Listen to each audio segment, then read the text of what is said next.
2026 ರಾಜ್ಯ ಮಟ್ಟದ SLC ಪೂರ್ವಸಿದ್ಧತಾ ಪರೀಕ್ಷೆ 2 ಇದರ ಮಾದರಿ ಉತ್ತರ ಪತ್ರಿಕೆ ಗಮನಿಸಿ. ಇಲ್ಲಿ ಮೊದಲನೆಯದು ಬಹು ಆಯ್ಕೆ. ಕನ್ನಡ ವರ್ಣಮಾಲೆಯಲ್ಲಿರುವ ಹ್ರಸ್ವ ಸ್ವರಗಳ ಸಂಖ್ಯೆ. ಸರಿಯಾದ ಉತ್ತರ ಬಿ 6.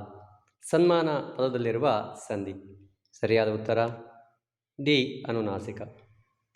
ಒಂದು ಅಭಿಪ್ರಾಯದ ವಿವರಣೆ ಮುಂದೆ ತಿಳಿಸಿದಂತೆ ಇದೆ ಎಂದು ತೋರಿಸುವ ಸಂದರ್ಭದಲ್ಲಿ ಬಳಸುವ ಲೇಖನ ಚಿಹ್ನೆ. ಸರಿಯಾದ ಉತ್ತರ ಸಿ ವಿವರಣ. ಭೂತಕಾಲ ಕಾಲಸೂಚಕ ಪ್ರತ್ಯಯವಿದು. ಸರಿಯಾದ ಉತ್ತರ ಎ ದ. ಪ್ರಥಮ ವಿಭಕ್ತಿಯ ಕಾರಕಾರ್ಥ. ಸರಿಯಾದ ಉತ್ತರ ಎ ಕರ್ತಾರ್ಥ. ಅಂಗೈ ಪದ ಈ ಸಮಾಸಕ್ಕೆ ಸೇರಿದೆ. ಸರಿಯಾದ ಉತ್ತರ ಸಿ ಅಂಶಿ. ಹಾಗೆಯೇ ಮೊದಲೆರಡು ಪದಗಳಿರುವ ಸಂಬಂಧದಂತೆ ಮೂರನೇ ಪದಕ್ಕೆ ಸರಿಹೊಂದುವ ಸಂಬಂಧಿ ಪದ. ದೃಷ್ಟಿ ದಿಟ್ಟಿ ಅರ್ಕ ಎಕ್ಕ. ವ್ಯಾಪಾರಿ ಅನ್ವರ್ಥನಾಮ. ಧರ್ಮರಾಯ ಅಂಕಿತನಾಮ. ಸಕ್ಕಾರಿ ಸಕ್ಕರೆ. ಇಸಬಾಸ ವಿಶ್ವಾಸ.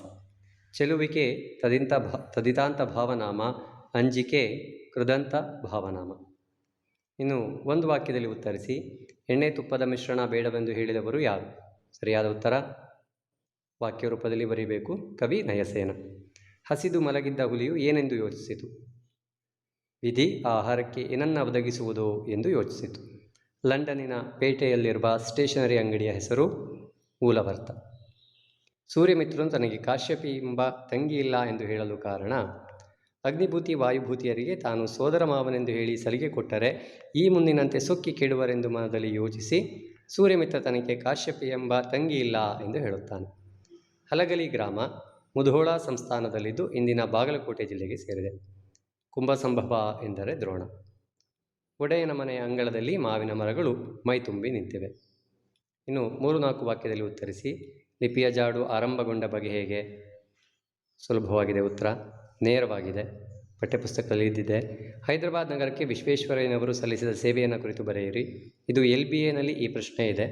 ಪಠ್ಯಪುಸ್ತಕದಲ್ಲಿ ಇಲ್ಲದೇ ಇದ್ದರೂ ಸಹ LBAನಲ್ಲಿದೆ.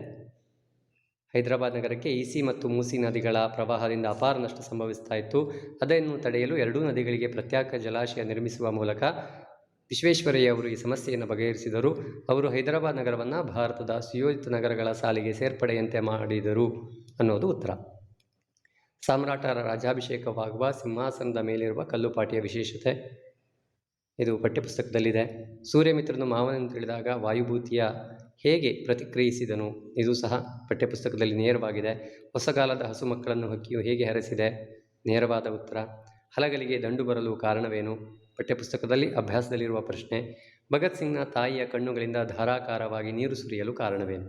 ಇದು LBAನಲ್ಲಿ ಈ ಪ್ರಶ್ನೆ ಇದೆ. ಉತ್ತರ. ಎಲ್ಲ ಮಕ್ಕಳು ಸಂಜೆ ಶಾಲೆಯಿಂದ ಬಂದಿದ್ದರು. 12 ವರ್ಷದ ಬಾಲಕ ಭಗತ್ ಸಿಂಗ್ ಮಾತ್ರ ಮನೆಗೆ ಬಂದಿರಲಿಲ್ಲ. ಅವನ ತಂದೆ ತಾಯಿಯರಿಗೆ ಕುಟುಂಬದ ಇತರ ಸದಸ್ಯರಿಗೆ ಬಹಳ ಆತಂಕವಾಯಿತು. ಸಂಜೆ ತಡವಾಗಿ ಮನೆಗೆ ಬಂದ ಭಗತ್ ಸಿಂಗ್ನನ್ನು ಕಂಡ ಅವನ ತಂಗಿ ಸಂತೋಷದಿಂದ ವೀರಾಜಿ ಬಂದ ಎಂದು ಕೂಗಿದಳು. ಕತ್ತಲಾದರೂ ಮಗ ಮನೆಗೆ ಬಾರದೇ ಇದ್ದಿದ್ದರಿಂದ ಆತಂಕಗೊಂಡಿದ್ದ ಆತನ ತಾಯಿಗೆ ಮಗನನ್ನು ಕಂಡು ಸಂತೋಷವಾಯಿತು. ಓಡಿ ಬಂದು ಮಗನನ್ನು ಅಪ್ಪಿದಳು. ಆಕೆಯ ಕಣ್ಣುಗಳಿಂದ ನೀರು ಧಾರಾಕಾರವಾಗಿ ಸುರಿಯಿತು. ಈ ಉತ್ತರ ಬರೆಯಬೇಕು. 25ನೇ ಪ್ರಶ್ನೆ. ಬಾಳಿನಲ್ಲಿ ತೃಪ್ತಿ ದೊರೆಯಬೇಕಾದರೆ ಏನು ಮಾಡಬೇಕೆಂಬುದು ವಿವೇಕಾನಂದರ ಅಭಿಪ್ರಾಯ. ನೇರವಾಗಿದೆ ಪಠ್ಯಪುಸ್ತಕದಲ್ಲಿ. ಅಜ್ಞಾನಿಗಳ ಸಂಘದ ಬಗ್ಗೆ ಅಕ್ಕ ಮಹಾದೇವಿಯ ಅಭಿಪ್ರಾಯ. ಈ ಪ್ರಶ್ನೆಗೆ ಉತ್ತರವೂ ಸಹ ಪಠ್ಯಪುಸ್ತಕದಲ್ಲೇ ಇದೆ. ಅಭ್ಯಾಸದಲ್ಲಿ ಗುರುಪದೇಶದ ಗುಣಗಳನ್ನು ಪಟ್ಟಿ ಮಾಡಿ. ಹೀಗೆ ಈ 3-4 ವಾಕ್ಯದಲ್ಲಿ ಉತ್ತರಿಸಿದ ಪ್ರಶ್ನೆಯಲ್ಲಿ 2 ಮಾತ್ರ LBAದಿಂದ ಇದೆ. ಉಳಿದೆಲ್ಲವೂ ಸಹ ಪಠ್ಯಪುಸ್ತಕದಿಂದ ಕೇಳಿದ್ದಾರೆ. ಕವಿ ಪರಿಚಯ. ಸಾರಾ ಅಬೂಬಕರ್ ಅವರ ಕವಿ ಪರಿಚಯ ಕೇಳಿದ್ದಾರೆ. ಕಳೆದ ಸಾರಿಯೂ ಸಹ ಸಾರಾ ಅಬೂಬಕರ್ ಪರಿಚಯ ಕೇಳಿದರು. ಹಾಗೆಯೇ ಪಂಪ ಕವಿಯ ಪರಿಚಯವನ್ನು ಕೇಳಿದ್ದಾರೆ. ಮುಂದೆ ಪ್ರಸ್ತಾರ ಹಾಕಿ ಗಣವಿಭಾಗ ಮಾಡಿ ಛಂದಸ್ಸಿನ ಹೆಸರು ಬರೆಯುವುದು ನೋಡಿ. ಮಕ್ಕಳೈವರೊಳಾನು ಹಿರಿಯನು ತಕ್ಕ ಮಾತೆಯ ಮಾತು ಸಂದೇಹಕ್ಕೆ ನೆಲೆ ಇಲ್ಲದು ನಿಲಲಿ ಧಾರುಣಿಯ ಬಯಸುವರೆ. ಇದು 3-4 ಗಣವಿಂಗಡಣೆ ಆಗುತ್ತೆ. ಭಾಮಿನಿ ಷಟ್ಪದಿಗೆ ಉದಾಹರಣೆ ಆಗುತ್ತೆ. ಅತ್ಯಂತ ಸುಲಭವಾದ ಅಲಂಕಾರ ಕೇಳಿದ್ದಾರೆ. ನೀಚರಿಗೆ ಮಾಡಿದ ಉಪಕಾರವು ಹಾವಿಗೆ ಹಾಲೆರದಂತೆ. ಅಲಂಕಾರ ಉಪಮಾ ಅಲಂಕಾರ. ಲಕ್ಷಣ ಬರಿಬೇಕು. 2 ವಸ್ತುಗಳಿಗೆ ಇರುವ ಪರಸ್ಪರ ಹೋಲಿಕೆಯನ್ನು ಹೇಳುವುದೇ ಉಪಮಾಲಂಕಾರ. ಉಪಮೇಯ ನೀಚರಿಗೆ ಮಾಡಿದ ಉಪಕಾರ. ಉಪಮಾನ ಹಾವಿಗೆ ಹಾಲೆರೆಯುವುದು. ಉಪಮಾವಾಚಕ ಅಂತೆ ಸಮಾನ ಧರ್ಮ ಸ್ಪಷ್ಟವಾಗಿಲ್ಲ. ಉಪಮೇಯವಾದ ನೀಚರಿಗೆ ಮಾಡಿದ ಉಪಕಾರವನ್ನು ಉಪಮಾನವಾದ ಹಾವಿಗೆ ಹಾಲೆರೆಯುವುದಕ್ಕೆ ಹೋಲಿಸಿ ಹೇಳಿರುವುದರಿಂದ ಇದು ಉಪಮಾಲಂಕಾರ. ಗಾದೆ ವಿಸ್ತರಣೆ. ಕಟ್ಟುವುದು ಕಠಿಣ, ಕೆಡಹುವುದು ಸುಲಭ. ಸುಲಭವಾದ ಗಾದೆ ಇದೆ. ಅಭ್ಯಾಸದಲ್ಲೂ ಸಹ ಈ ಗಾದೆಯನ್ನು ಹೇಳಿದ್ದಾರೆ. ಮಾತೆ ಮುತ್ತು ಮಾತೆ ಮೃತ್ಯು. ಈ ಗದ್ದೆಯೂ ಸಹ ಅತ್ಯಂತ ಸುಲಭವಾಗಿದೆ. ಗಾದೆಯ ಮಹತ್ವದ ಬಗ್ಗೆ ಬರಿತೀರಿ, ಆನಂತರ ಮಾತಿನ ಮಹತ್ವದ ಬಗ್ಗೆ ಬರಿಬೇಕಾಗತ್ತೆ. ಖಂಡವಿದೆಕೋ ಮಾಂಸವಿದೆಕೋ, ಗುಂಡಿಗೆಯ ಬಿಸಿ ರಕ್ತವಿದೆಕೋ. ಅಭ್ಯಾಸದಲ್ಲಿ ಈ ಪ್ರಶ್ನೆ ಇದೆ. ವ್ಯಾಘ್ರಗೀತೆ ಪಾಠದ್ದು. ಆಯ್ಕೆ, ಸಂದರ್ಭ, ಸ್ವಾರಸ್ಯ ಸರಿಯಾಗಿ ಬರೀಬೇಕು. ಶಿಕ್ಷಣಕ್ಕಾಗಿ ಶಿಕ್ಷಣವಿರಬೇಕು. ಅಭ್ಯಾಸದಲ್ಲಿ ಇಲ್ಲ, ಆದರೆ LBAನಲ್ಲಿ ಈ ಪ್ರಶ್ನೆ ಇದೆ. ಜೊತೆಗೆ 3-4 ವಾಕ್ಯದಲ್ಲಿ ವಿಶ್ವೇಶ್ವರಯ್ಯ ಅವರು ಶಿಕ್ಷಣದ ಬಗ್ಗೆ ಏನು ಹೇಳಿದ್ದಾರೆ ಅನ್ನೋದನ್ನು ಸಂದರ್ಭದಲ್ಲಿ ನೀವು ಬರೀಬಹುದು. ಓಹೋ ನನಗೆ ಗುಡಿಮನೆ ಕಟ್ತಾ ಇದ್ದೀರೋ, LBAನಲ್ಲಿ ಈ ಪ್ರಶ್ನೆ ಇದೆ. ಮಂಡಲ ಗಿಂಡಲಗಳ ಗಡಮುಕ್ಕಿ, ಅತ್ಯಂತ ಸುಲಭವಾದ ಪ್ರಶ್ನೆ, LBAನಲ್ಲಿ ಇದೆ. ನೆಲಕ್ಕಿರಿವೆನೆಂದು ಬಗೆದಿರೆ ಛಲಕ್ಕಿರಿವೆಂ, ಇದು ಸಹ ಸುಲಭವಾದಂತಹ ಸಂದರ್ಭ. ಬೇರೆ ಬಣ್ಣವನ್ನೇ ಕಾಣೆ, ನೇರವಾದ ಪ್ರಶ್ನೆ, ಹಸುರು ಪದ್ಯದ್ದು. ಪದ್ಯ ಭಾಗವನ್ನು ಪೂರ್ಣಗೊಳಿಸಿ. ಸುಲಭವಾದ ಪದ್ಯ ಕೊಟ್ಟಿದ್ದಾರೆ, ಸಂಕಲ್ಪ ಗೀತೆಯದ್ದು. ಒಂದು ಸಾಲು ಸಹ ತಪ್ಪಾಗದ ಹಾಗೆ ಬರೀಬೇಕು. 2ರಲ್ಲಿ 1 ಪದ್ಯವನ್ನು ಬರೆದರೆ ಸಾಕು. ಪದ್ಯಭಾಗ ಓದಿ ಅರ್ಥ ಮಾಡಿಕೊಂಡು ಅಡಕವಾಗಿರುವ ಮೌಲ್ಯವನ್ನು ಆಧರಿಸಿ ಸಾರಾಂಶ ಬರೆಯೋದು.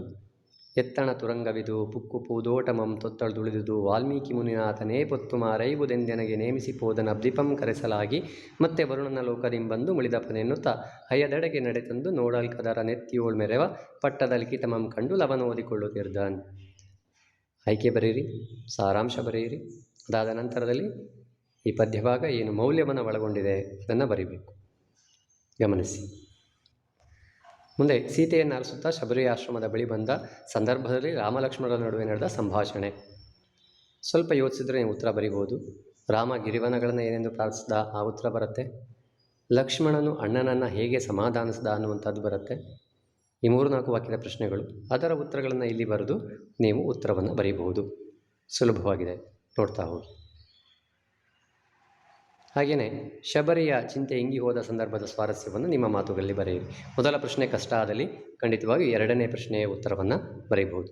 ಪಾಂಡವರು ಸೋದರರೆಂದು ತಿಳಿದಾಗ ಕರ್ಣನ ಮನದಲ್ಲಿ ಉಂಟಾದ ಭಾವನೆಗಳನ್ನು ಸಂಕ್ಷಿಪ್ತವಾಗಿ ಬರೆಯಿರಿ. ಸುಲಭವಾಗಿದೆ. ಅಥವಾ ಪಾಂಡವರ ರಕ್ಷಣೆಗೆ ಮುಂದಾದ ಶ್ರೀಕೃಷ್ಣನು ದುರ್ಯೋಧನನ ಬಲ ಕುಗ್ಗಿಸಲು ಕರ್ಣನಿಗೆ ಒಡ್ಡಿದ ಆಮಿಷಗಳನ್ನು ಸಂಗ್ರಹಿಸಿ ಬರೆಯಿರಿ. ಕರ್ಣ ಯಾವ ಆಮಿಷಗಳನ್ನು ಒಡ್ತಾನೆ ಅದನ್ನು ಬರೀಬೇಕು.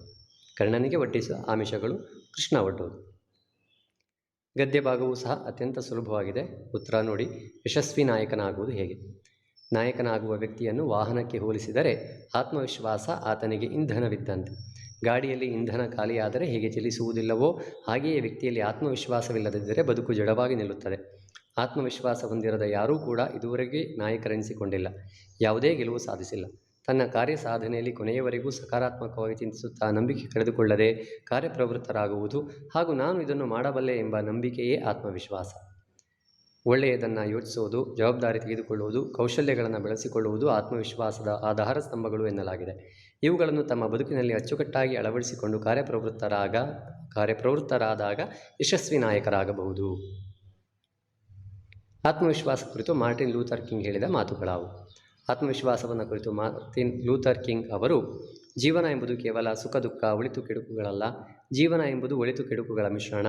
ನಾನು ಎಂಬ ಆತ್ಮವಿಶ್ವಾಸದೊಂದಿಗೆ ಹೊರಟ ಯಾವನೂ ವಿಫಲನಾಗಿಲ್ಲ, ನಾನೊಬ್ಬನೇ ಎಂಬ ಅಹಂನಿಂದ ಹೊರಟ ಯಾವೊಬ್ಬನೂ ಸಫಲನಾಗಿಲ್ಲ.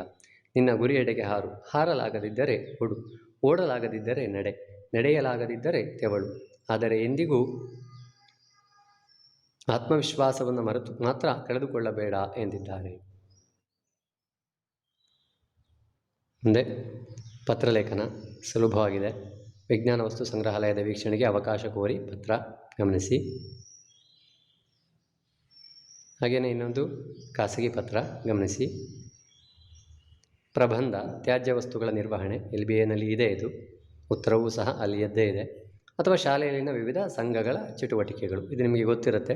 ನಿಮ್ಮ ಶಾಲೆಯಲ್ಲಿ ಇರತಕ್ಕಂಥ ಸಾಹಿತ್ಯ ಸಂಘ, ವಿಜ್ಞಾನ ಸಂಘ, ಪರಿಸರ ಸಂಘ, ಕ್ರೀಡಾ ಸಂಘ, ಸಾಂಸ್ಕೃತಿಕ ಸಂಘ, ಅವುಗಳ ಮಹತ್ವವೇನು ಅನ್ನೋದನ್ನು ಬರಿಬೋದು. ಹೀಗೆ ಇಂದು ನಡೆದಂತಹ ಪೂರ್ವಸಿದ್ಧತಾ ಪರೀಕ್ಷೆ 2ರ ಸರಳವಾದಂತಹ ಉತ್ತರವನ್ನು ನಿಮಗೆ ಇಲ್ಲಿ ನೀಡಿದ್ದೇನೆ. ಧನ್ಯವಾದಗಳು.